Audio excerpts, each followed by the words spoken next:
Hi, ഇന്ന് നമ്മുടെ തേജസ് fighter ജെറ്റിന്റെ test ആണ് കേട്ടോ. അപ്പോൾ ഈ ഒരു ജെറ്റിന് ഏറ്റവും ബാക്കിലാണ് നമ്മൾ മോട്ടോർ വെച്ചാണ്. അപ്പോൾ CG കിട്ടാൻ ഭയങ്കര ബുദ്ധിമുട്ടാണ്. അപ്പോൾ അത് ടെസ്റ്റിങ്, അതായത് ഇപ്പോൾ ഏകദേശം ഒരു ലെവൽ നോക്കിയിട്ട് ഞാൻ ബാറ്ററി സെറ്റ് ചെയ്യുന്നുണ്ട്. അപ്പോൾ ഇങ്ങനെ എറിഞ്ഞിട്ട് സ്റ്റഡി ആയിട്ട് വരാണെങ്കിൽ മാത്രം CG കറക്റ്റാവുള്ളൂ. പിന്നെ ഇതിൽ വേറെ പ്രശ്നങ്ങളുണ്ട്, ഞാൻ ഇപ്പോൾ പറഞ്ഞു തരട്ടാ. ആദ്യം ടെസ്റ്റ് ചെയ്ത് നോക്കട്ടെ, CG ടെസ്റ്റ് ചെയ്ത് നോക്കട്ടെ. സ്ട്രൈറ്റ് ആയിട്ടാ നേരെ പിടിച്ചിട്ട് സ്റ്റെറ്റ് പിടിക്കരുത്. സ്റ്റഡി ആയിട്ട് എറിഞ്ഞോ. ഏകദേശം ഇത് ഏകദേശം സ്റ്റഡി ആയിട്ട് വരുന്നത്. അപ്പോൾ ഇതിൻ്റെ ബാക്കിലാണ് മോട്ടർ വരുന്നത്. അപ്പോൾ CG കിട്ടാൻ ഭയങ്കര ബുദ്ധിമുട്ടാണ്. ഒരു സ്കെയിലിൻ്റെ സെൻറ്ററിൽ പിടിച്ച് കഴിഞ്ഞാൽ നമ്മൾ അപ്പുറം ബാലൻസ് ചെയ്യില്ലേ, അതിൻ്റെ ആ ബാലൻസ് ചെയ്യുന്നതിൽ സ്കെയിലിൻ്റെ അറ്റത്തൊരു വെയിറ്റ് വെച്ച് കഴിഞ്ഞാൽ പിന്നെ അതിൻ്റെ ഓപ്പോസിറ്റ് സൈഡിൽ അതേ സെയിം വെയിറ്റ് വെച്ചിട്ട് ബാലൻസ് ചെയ്യണം. അങ്ങനത്തെ ഒരു പ്രശ്നം ഇതിലുണ്ട്. അപ്പോൾ പിന്നെ എനിക്ക് ആ പ്രശ്നങ്ങൾ ഞാൻ ഇങ്ങനെ പിടിച്ച് വെർട്ടിക്കലായിട്ട് പിടിച്ച് ത്രോട്ടിന് കൊടുക്കുമ്പോൾ ഇത് കിടന്ന് തിരിയും മൊത്തത്തിൽ ടോർക്ക് വരുന്നുണ്ട്. അപ്പോൾ ഇത് എറിയുമ്പോൾ ഞാൻ എന്താണെന്ന് അറിയില്ല. അപ്പോൾ നമുക്ക് ഫ്ലൈ ചെയ്ത് നോക്കട്ടെ. പിന്നെ വെച്ച് കഴിഞ്ഞാൽ ചോദിച്ചിട്ടു ആ റിമോട്ട് പോയി പറപ്പിക്കാൻ പോകും നമുക്ക്. ആ റിമോട്ട് എടുത്തോണ്ട് ഇവിടുന്ന് അല്ല, ഞാൻ അവിടെ നിന്ന് ഇങ്ങോട്ട് വിടാം. മാക്സിമം ഫസ്റ്റത്തെ ക്രാഷ് ആവുകയാണെങ്കിൽ തന്നെ ഈ ഒരു കട്ടയിൽ ക്രാഷ് ആയിക്കോട്ടെ. ഏകദേശം ഒരു 90% ക്രാഷ് ആവാനുള്ള ടെൻഡൻസിയിലാണ് ഞങ്ങളിത് ഫ്ലൈ ചെയ്യുന്നത്. ഇനി ഇത് ഉണ്ടാക്കി വെച്ചിട്ട് വെറുതെ വെച്ചിട്ട് കാര്യമില്ല.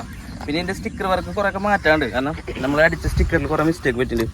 തേജസ് എഴുതിയുണ്ട് വൈറ്റ് ബാക്ക്ഗ്രൗണ്ടിലായി പോയി. അതൊക്കെ ഇനി ബാക്ക്ഗ്രൗണ്ട് റിമൂവ് ചെയ്തിട്ടുള്ള സ്റ്റിക്കറിൽ അടിക്കണം. പിന്നെ ഇതിനാകെ എലവൺ കൺട്രോൾസ് ആണ് തന്നെ, 2 കൺട്രോളും എലിവേറ്ററും എലിവേറ്റർ എലറോണൊക്കെ ഇതിൽ തന്നെ മിക്സ് ചെയ്യുന്നത്. പിന്നെ മോട്ടർ എന്ത് 82217 1100 മോട്ടറാണ് വരുന്നത്. മോട്ടർ വരുന്നത് 82217 1000 kV മോട്ടർ വരണം കേട്ടോ. അപ്പോൾ നല്ല ടോർക്കും പവറൊക്കെ ഉണ്ടാവും. ഞാൻ ഓൾറെഡി ടെസ്റ്റ് ചെയ്തു, വെർട്ടിക്കലായിട്ട് കയറി പോകുന്നുണ്ട്. പക്ഷേ ടോർക്ക് കണ്ട് ഫ്യൂസിലേജ് കിടന്ന് തിരിയുന്നുണ്ട്. അപ്പോൾ ഇപ്പോൾ പറപ്പിക്കുമ്പോൾ പറയാം എന്താവുന്നു. ഇനി ഇതിൻ്റെ ഞാൻ ഇത് ഓണാക്കിയിട്ട് ഇതിൻ്റെ വർക്കിംഗ് കാണിച്ചു തരാം. ബാക്കിലത്തെ എലിവേറ്ററിൻ്റെ ഒക്കെ വർക്കിംഗ് കാണിച്ചു തരാം. ഇത്ര എന്താവും ഇത് പറക്കും? എനിക്ക് വിശ്വാസമില്ല. അപ്പം നമ്മളിത് ബാറ്ററി കണക്ട് ചെയ്ത് വെച്ചിട്ടുണ്ട്. അത്യാവശ്യം ബെൽറ്റ് ഉറപ്പുണ്ട്. എന്നാലും നമുക്കൊരു ചെറിയ മാസ്ക് പൊട്ടിച്ച് വയ്ക്കാം. ഫസ്റ്റത്തെ ടെസ്റ്റ് ആകുമ്പോൾ ഒരു വിശ്വാസത്തെയും ഒരു സേഫ്റ്റിക്കൊക്കെ ആയിട്ട് നമ്മൾ ഒട്ടിച്ച് വെക്കുകയാണ്. എന്നാ ഞാൻ മാറിയിട്ട് നിന്റെ കൂടെ കൊണ്ട് സംസാരിച്ച് നീ എന്നെ പുറത്ത് സാറേ എനിക്ക് എഴുതാനല്ലേ വായിക്കാൻ അറിയില്ലെന്ന് പറഞ്ഞാൽ പ്രശ്നം. ബാറ്ററി കണക്ട് ചെയ്ത് സാധനം ഫിറ്റ് ചെയ്തിട്ടാ. കനോപ്പി ഒരു പ്രത്യേകതരം രീതിയിലാണ് ഫിറ്റ് ചെയ്താണ്. ഇനി നമുക്ക് ട്രാൻസ്മിറ്റർ ഓണാക്കാം. ട്രാൻസ്മിറ്റർ ഓണാക്കി ഇനി ഇതിൻ്റെ എലിവേറ്റർ കാണിച്ചു തരാം കേട്ടോ. എലിവേറ്റർ ഇതാണ് എലിവേറ്റർ. ഇത് അടിയിലേക്ക് ഇത് പൊങ്ങാള്. പിന്നെ ലെഫ്റ്റ് റൈറ്റ് കണ്ടോ, ലെഫ്റ്റ് റൈറ്റ്. അപ്പോൾ എല്ലാം മിക്സ് ചെയ്തേക്കണം കേട്ടോ. പിന്നെ ത്രോട്ടിൽ ഞാൻ ഓണാക്കണം, കൈ പിടിക്കണം. ത്രോട്ടിലും ചെന്ന് പ്രൊപ്പ് കറങ്ങുന്നത്. പിന്നെ നമ്മൾ വെർട്ടിക്കൽ സ്റ്റെബിലൈസറിന് റഡർ ഫിറ്റ് ചെയ്തിട്ടില്ല, കാരണം വെച്ചാൽ വെയിറ്റ് കൂട്ടണ്ട വെച്ചിട്ട്. അപ്പോൾ ഇനി എന്തൊരു ചെയ്യണ്ടേ, എന്താവും ബിന്ദു. ഇത് അടിഭാഗത്തിലൊക്കെ ഇൻലെറ്റിൻ്റെ ഹോള് വേണ്ട, ഇൻലെറ്റ് ഹോള്. ഇത് എയർ പോയിട്ട് ഇവിടെ ഒരു കട്ടിങ് ഇട്ടുണ്ട്. അപ്പോൾ എയർ ഇത് കൂടെ പോയിട്ട് ഇവിടെ നിന്നും പോവും, ഇവിടെ നിന്ന് ലീക്കാവും. അപ്പോൾ പിന്നെ വലിയ ബ്രേക്കിങ് വരില്ല. കുറച്ച് നമുക്ക് RC ജെറ്റ് നമ്മുടെ രീതിയിൽ പോകുമ്പോൾ കുറച്ച് പരിമിതികളുണ്ടല്ലോ. ഫുള്ളായിട്ട് പക്ക ലുക്കിൽ നമുക്ക് പണിതെടുക്കാനുള്ള സെറ്റപ്പ് ഇപ്പോൾ ആയിട്ടില്ല.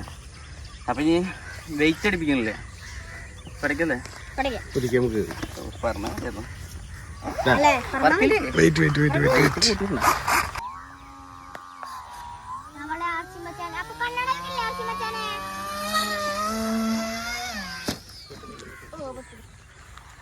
Power full ഇതായില്ല.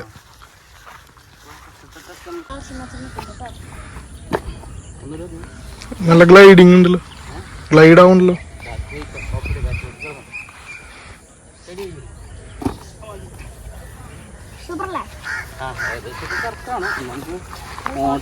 മോട്ടർ കറങ്ങുമ്പോൾ അറിയാം എന്താവും അല്ലേ. എറിയണത് മോട്ടർ കറങ്ങുന്ന വ്യത്യാസം. സ്പീഡ് കൂടി എറിയില്ലേ? അത് കുഴപ്പമില്ല, സ്പീഡ് വേണം കുറച്ച്. നമ്മളെ ജെറ്റ് ഇവിടെ ഇരിക്കുന്നുണ്ട്. ജെറ്റ് ഇവിടെ കുറച്ച് മച്ചാനി എന്നൊക്കെ ഇതാക്കാൻ വന്നതാണ്. നീ വീഡിയോ എടുക്കാൻ എന്നെ കളിയാക്കാൻ വേണ്ടി വന്നതാണ്. കളിയാക്കാൻ വന്നത് പോലെ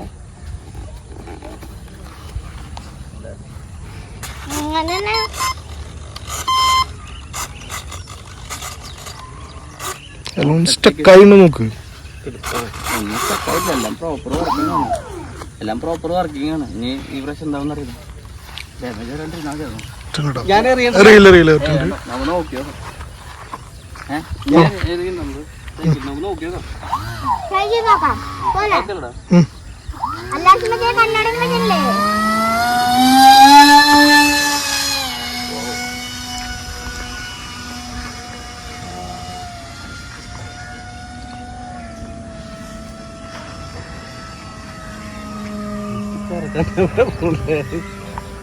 ഇന്ദുല് നല്ല സ്മൂത്തിലല്ലേ പോണേ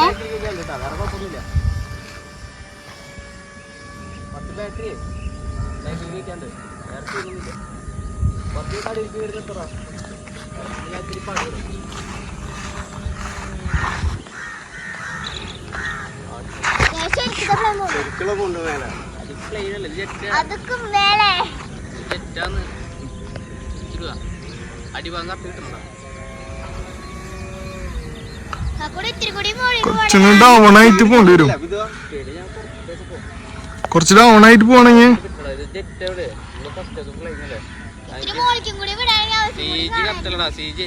കുറച്ച് ബാറ്ററി ബാക്കിൽ നോക്കാല്ലേ അപ്പൊ കേരളത്തിലത്തെ ആദ്യത്തെ ഫൈറ്റർ ജെറ്റ് തേജസ് പോണു കൊറേ ടെൻഷൻ അടിച്ചു ആദ്യത്തെ ഫ്ലൈങ്ങിൽ സക്സസ് ആക്കാറുള്ളൂ റോട്ടിൽ കുറച്ച് മണ്ടത്തര കട്ടി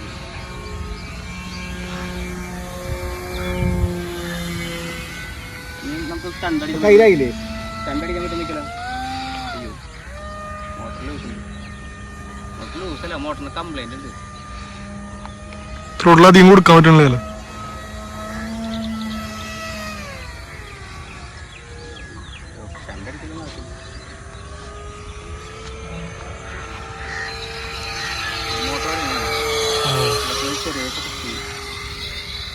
കുറച്ചില്ലേ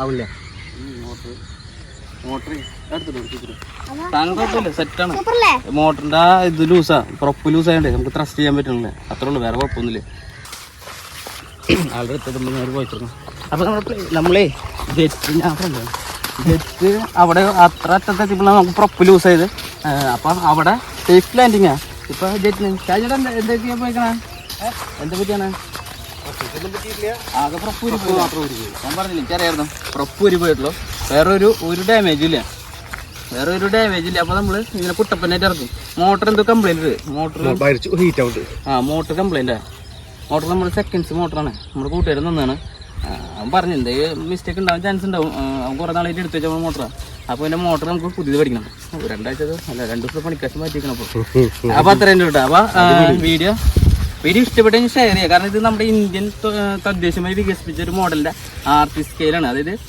തേജസ് ഫൈറ്റർ ജെറ്റ് ഇന്ത്യൻ്റെ അതിൻ്റെ എഞ്ചിൻ പുറത്തു പോകുന്നതാണ് ബാക്കിയൊക്കെ നമ്മൾ ഉണ്ടാക്കിയതാണ് വീഡിയോയിലൊക്കെ ഞാൻ കണ്ടപ്പോൾ റെഫർ ചെയ്തപ്പോൾ പറഞ്ഞത് അതുകൊണ്ടാണ് ഇതിൻ്റെ ഒരു സംഭവം പ്രിൻറ്റും കാര്യങ്ങളൊന്നും ഇല്ലാണ്ട് നമ്മുടെ ഇന്ത്യൻ്റെ കൊണ്ട് മാക്സിമം നിങ്ങൾക്ക് ഒരു വെറൈറ്റി ജെറ്റ് അപ്പോൾ അതാണ് എൻ്റെ മനസ്സിലുണ്ടായിരുന്നത് ഇത് ഏകദേശം ഇപ്പോൾ സക്സസ് ആണ് അപ്പോൾ നിങ്ങളെക്കാട്ടി കൂടുതൽ ഹാപ്പി ഞാനാണ് അപ്പോൾ അടുത്ത വീഡിയോയിൽ കാണുന്നവരെ ബൈ ഫോളോ ചെയ്യാനും സബ്സ്ക്രൈബ് ചെയ്യാനും മറക്ക് ചെയ്തിട്ടാ ഇനിയിപ്പോൾ നമ്മൾ പോയിട്ട് റോക്കറ്റൊക്കെ വെച്ചിട്ട് പോട്ടെ റോക്കറ്റ് പൊട്ടിത്തേക്കാൻ റോക്കറ്റ് ഒന്നുമില്ല വയലൻസ് സ്റ്റേഷൻ എന്തൊരു വയലൻസ് പരിപാടിയൊന്നുമില്ല വയലൻസ് തന്നെ അത് ആ സിനിമയിലുണ്ട് അങ്ങനത്തെ പരിപാടികളൊന്നുമില്ല അപ്പോൾ റോക്കറ്റ് കാര്യങ്ങൾ പോയി ഉണ്ടാക്കട്ടെ